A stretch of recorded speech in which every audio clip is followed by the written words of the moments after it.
At 174 for Binghamton, we're going to see Jacob Nolan.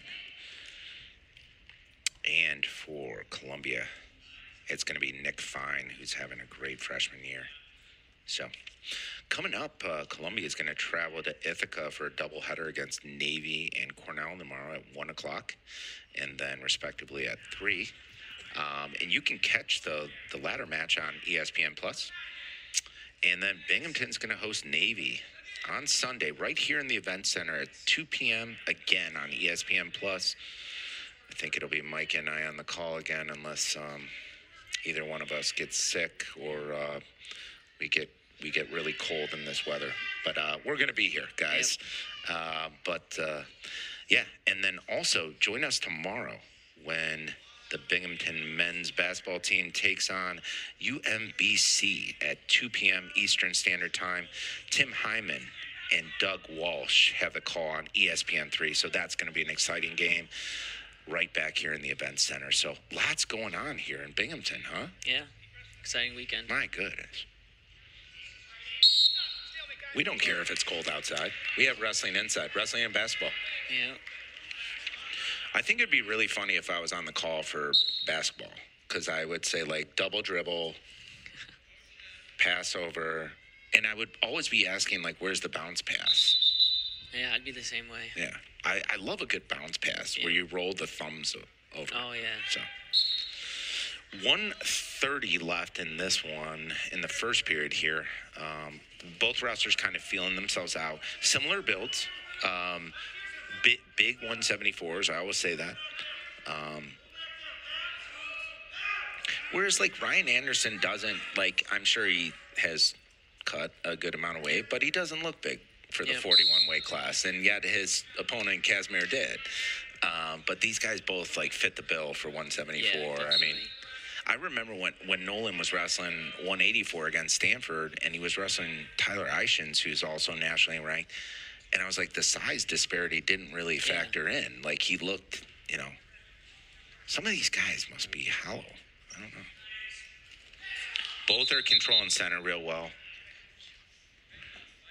There you see Fine kind of throw the headgear to the side. A little bit of blood time here, so. But yeah, they're gonna.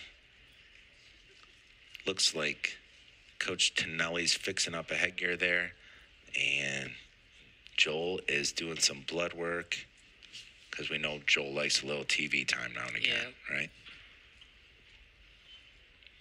When Curly filled in for you against Stanford, he was trying to soak up all the TV time.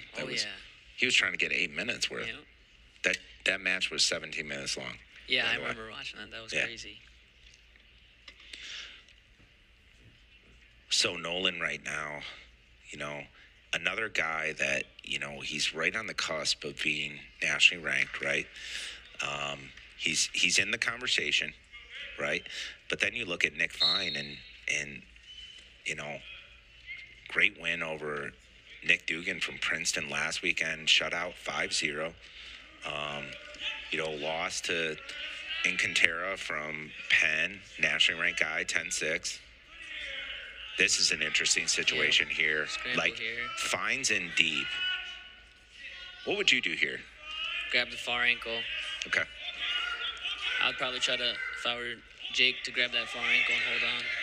This could be danger, right? Yep.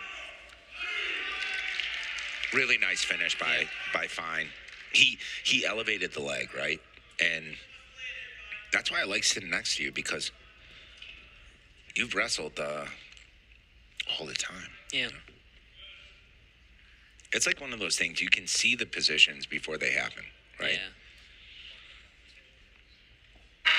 Very timely takedown for Fine with 21 seconds, left in the period. He's going to defer. And I think, going back to what we were saying at the start, Columbia's like, we'll defer more so than other teams because we're really good on top. Yeah. So hopefully our opponents will take down, and then we'll put a ride on them. Yep, as Jake just did. Yeah. But Jake knows how to get out. Yeah. No, he's tough in every position. The only thing I want to see is his head up. Yep. When he starts, like, little thing, like, look up. Columbia coach is encouraging him to keep this ride going and look for back points. That waist ride is so deep. Yeah. He's almost wrapped doubly around his waist. That takes a lot out of the bottom guy. Yeah.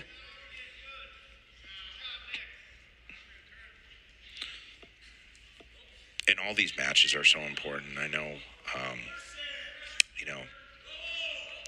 there's certain coaches and that was a really nice scramble there created. But Fine does a great job of come out on top. Yeah. So he's over the 1 minute point here in riding. He's up to 1:15.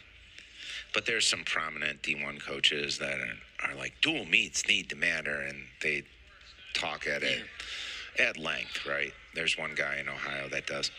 And what I would say is every dual meet matters and every win matters. Yep.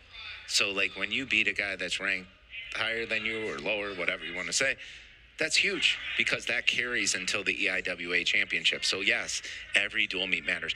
And you know what?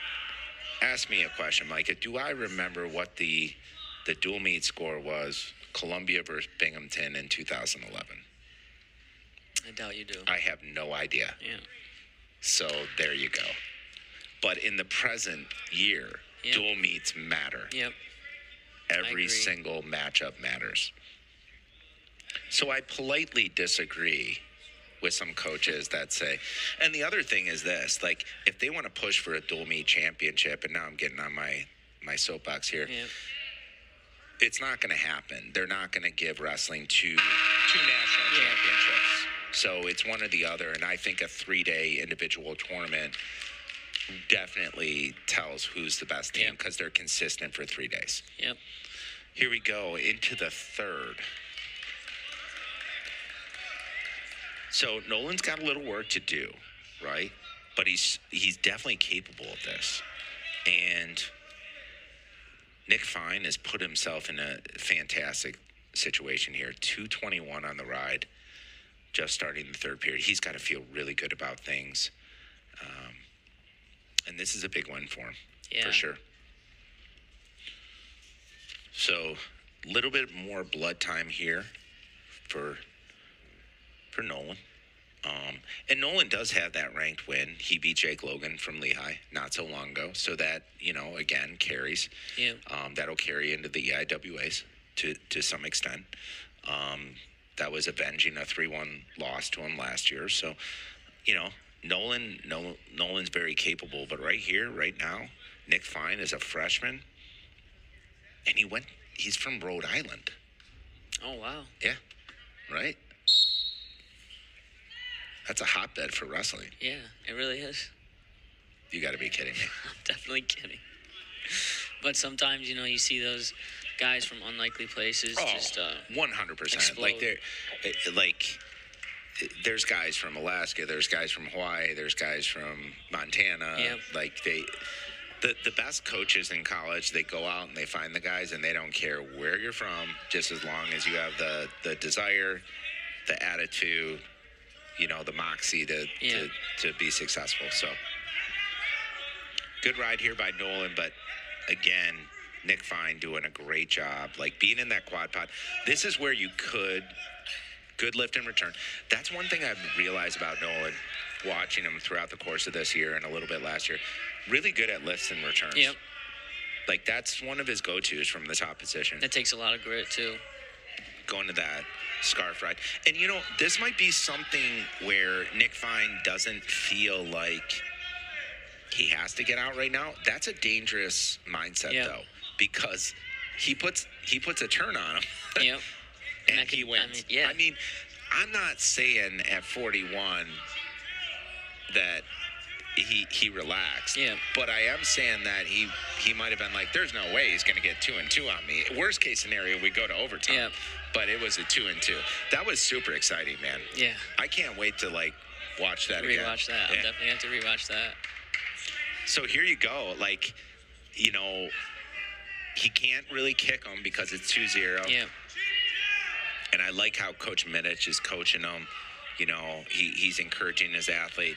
He's not going to get the win, but like there is some confidence involved, and and then for Fine, that's tight too.